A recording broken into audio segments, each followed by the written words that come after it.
Fala minha gente, tudo certo? Estamos chegando aí com mais um videozinho na LA Esportes e eu te convido, claro, para que tu te inscreva aí no nosso canal, ativa o sininho das notificações e o teu like tá valendo demais, porque joga o canal lá para cima, dá aquele bacana, ajuda, claro, a divulgar o nosso trabalho aqui pelo YouTube.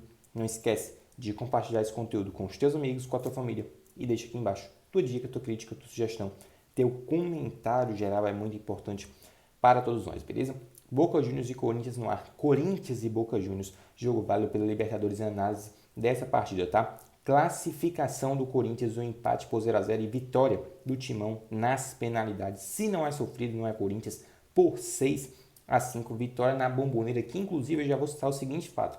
Com essa vitória dentro do estádio mítico, né, histórico do Boca Juniors, feito que somente o Santos de Pelé havia conseguido em 1963, então é pequeno, né, o feito do Corinthians, consegue aí uma classificação histórica e heróica, né, em meio a um contexto de jogar na Bomboneira e inúmeros desfalques, né, tudo isso é o que permeia, o que fez ali o contexto desse confronto do Corinthians contra o todo-poderoso Boca Juniors, que não é, claro, é importante que a gente ressalte aquela equipe perigosa de outras épocas, mas é uma equipe que tem tradição, tem qualidade e que, no caso, estava completo, algo que o Corinthians, né, não estava nem perto, né, de contar com seus principais jogadores ali, os seus 11 ideais, tá? É fato que o Corinthians se classifica para as quartas de final da Libertadores e o provável adversário do Corinthians é o Flamengo, que está em vantagem, é claro, mas o Tolima, né, vai enfrentar, no caso, a equipe rubro-negra ainda pelo confronto de volta da Libertadores. Então, ou Tolima ou Flamengo será o adversário do Timão nas quartas de final da Libertadores, tá? É importante que a gente cite um Corinthians muito desfalcado, a gente cita nomes aí, por exemplo, como o William, que embora estivesse lá junto com a delegação, ele não tinha condições de jogo, o Renato Augusto também era desfalque, o Maicon, o Gustavo Mosquito, o Adson, né, o Fagner, então eram muitos desfalques do Corinthians, e desfalques em muitos sentidos, não à toa vários garotos da base tiveram de ser relacionados, inclusive um deles entrando, no caso, o Giovani, e tinha outras opções do banco, como é o caso do Biro e também do Robert Renan, beleza? Vou falar ainda para vocês dele, Cássio, o cara do jogo, né? Mais uma vez ele é decisivo, ele é ídolo do Corinthians, ninguém tem dúvida disso. Inclusive, ele chega à marca de incríveis 24 pênaltis defendidos. Então, Cássio é uma coisa impressionante. Falar de Corinthians é falar de Cássio e falar de Cássio é falar de Corinthians. A identificação desses dois elementos é uma coisa simplesmente absurda de impressionante, beleza? Vitor Pereira, essa vitória também cai na conta do treinador português, porque é fato, ele montou uma estratégia arriscada, mas ele não tinha outro jeito. Em meio aos inúmeros desfalques, jogando na Bomboneira e tendo um elenco dizimado por lesões, inclusive a gente tem que cobrar da parte da preparação física do Corinthians, porque em outras épocas ninguém via o que está acontecendo. Mas é fato que o Corinthians, independentemente dos problemas, né, que permearam, né, o time ali no pré-jogo e que, claro, interferiram durante a partida, sem dúvida nenhuma, devido à falta de opções para o Vitor Pereira, o mais importante aconteceu, que no caso era a classificação, tá? E a verdade é que o Vitor Pereira soube na essência o que é jogar Libertadores. Com um elenco dizimado por lesões, com vários problemas, foi lá, montou a sua estratégia, como a gente já citou, foi arriscada, mas conseguiu o que era mais importante, inclusive improvável, apontado por muitos. O Boca era favorito, porque jogava em casa, né, tendo a torcida a seu favor, que fez uma festa muito bonita como de costume, e por sinal tinha um elenco, no caso, todo completo, Vidia, Benedetto, tinha o Romero, né, o Esquerdo, o Rojo e tantas outras opções, tá? A verdade é que o Boca sufocou do início ao fim, isso é verdade, mas foi aquele domínio sem tantas chances reais de perigo.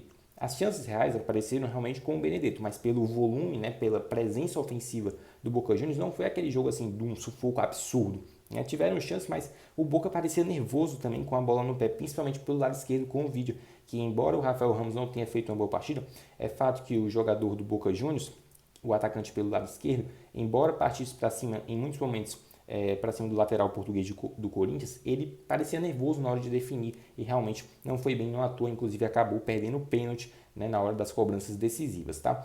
O Boca se focou, né, tinha o apoio da torcida, mas as chances, Benedetto de pênalti, né, acabou batendo na trave, um outro lance também com o Benedetto, que ele recebe um cruzamento do Ceballos e manda para fora, e uma outra chance também com o Benedetto, em que ele, inclusive, foi alegado o impedimento do bandeirinha, mas ele estava em condição legal, ele mandou por cima do gol, tá? E por falar em Benedetto, ele foi decisivo do ponto de vista negativo, tá, gente? Isso porque a gente vai falar de que além dele ter perdido dois pênaltis, né, um no tempo normal e um na cobrança decisiva, ele ainda perdeu essas duas chances, né, inclusive virou meme da torcida e tal, que o Benedetto é corintiano, então realmente ele foi do ponto de vista negativo e tal, né? Porque a gente sabe que ele é um atacante de qualidade, mas realmente nesse jogo decepcionou e muito o Benedetto, beleza? Alguns jogadores, é importante que a gente cite, muito abaixo tecnicamente. Juliano foi um deles, muitos momentos estava tocando só para trás. Tudo bem que o Corinthians não avançou tanto durante a partida, mas é fato que ele tem mais qualidade, pode apresentar mais. Estava muito limitado nesse jogo. O João Vitor me pareceu um pouco nervoso, tá? E o Rafael Ramos, da mesma maneira, bem diferente, né, do Fagner no primeiro jogo, que ele simplesmente colocou o vídeo no bolso. E, inclusive, o João Vitor, né, que está negociando aí com o Benfica, ele pode ter feito seu último jogo com a camisa do Corinthians, né, um cara que obviamente vai fazer falta em qualidade, mas ele não fez um bom jogo contra o Boca Juniors, inclusive saiu lesionado ali num lance em que o Oscar Romero acaba torcendo ali o tornozelo do zagueiro corintiano, beleza? Lembrando que nesse jogo, galera, relembrou muito a época do Carille, tá? É claro que a gente vai definir esse esquema montado pelo Vitor Pereira como retranca, porque o Corinthians abdicou de jogar. A gente tem que ser bem sincero aqui. Mas é fato que, como naquela época do Carille, o Corinthians, embora tenha priorizado, né, a defesa, tenha montado uma estratégia em prol de ir para a disputa de pênaltis, deu certo, assim como dava na época do Carille. E aí, a diferença principal é que faltou o detalhe para o Corinthians, o contra-ataque. Roger Guedes também muito limitado, né? Não teve lá seus melhores bolas, inclusive foi ressaltado durante a transmissão que eu concordei bastante, estava correndo errado em alguns momentos, recebendo só bola nas costas, o que realmente tornou inútil, né, o jogo do camisa 9 do Timão, tá? Mas ele, quando foi requisitado, no caso na cobrança de pênalti, né, que inclusive se ele errasse acabava o confronto e o Boca se classificaria, ele foi lá e guardou o seu, beleza? É fato que o Corinthians tem que comemorar essa classificação histórica e apontada por muitos, como já citei, como improvável, tá? E isso também serve como uma revanche, né? Pelo contexto de 2013, a arbitragem polêmica do Amarídia, né?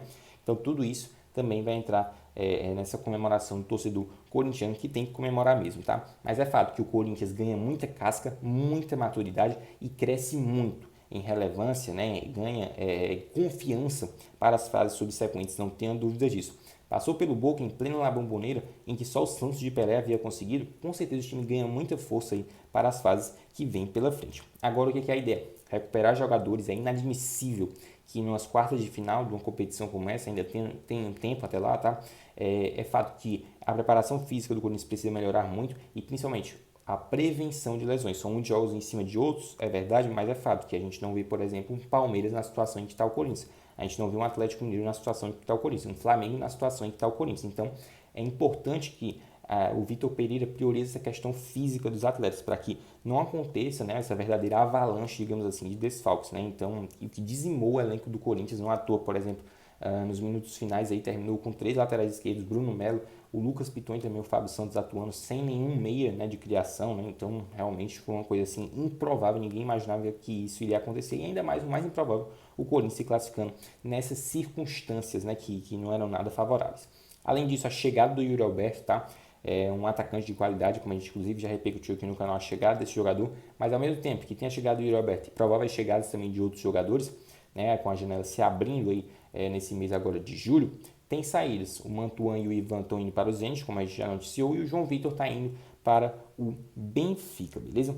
Inclusive, só para a gente citar aqui nesse trecho final do vídeo, para falar sobre o Gil. O Gil entrou de uma forma espetacular. O Gil também é ídolo do Corinthians, ninguém tem dúvidas disso. É um zagueiro de muita qualidade.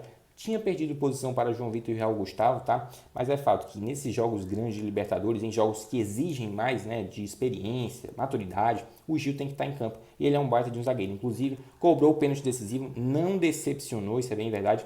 E no caso, né, ao fazer a penalidade decisiva, ele cala a boca, principalmente, sabe de quem? Dos racistas. Nesse jogo, o Corinthians e Boca Juniors ficou marcado, principalmente os na Neoquímica Arena, por atos racistas. Então vai lá, um jogador negro decide e simplesmente, né, galera, não há racismo, não tem cabimento mais isso na nossa sociedade. E o Gil é um baita de um zagueiro, essa que é a grande verdade, tá? Próximo compromisso do Corinthians contra o Flamengo, né, o clássico das maiores torcidas do futebol brasileiro. Domingo em casa, né, na Neoquímica Arena, 16 horas, 4 horas da tarde, jogo válido pelo Brasileirão. Pode ser aí uma antecipação, né, um jogo, entre aspas, antecipado aí de uma provável quartas de final de Libertadores, beleza? Então a gente repercutiu essa classificação do Timão para cima do Boca Juniors, classificação épica, histórica, um dos maiores jogos, sem dúvida nenhuma, da história do Corinthians, um dos mais épicos, com certeza dos mais emocionantes, não tenho dúvida de que o torcedor corintiano tem que comemorar e muito, mas claro, daqui para frente é pedreira, como já foi agora, né, no Boca Juniors, e com certeza o torcedor está iludido, porque da última vez que o Corinthians avançou nas oitavas de final da Libertadores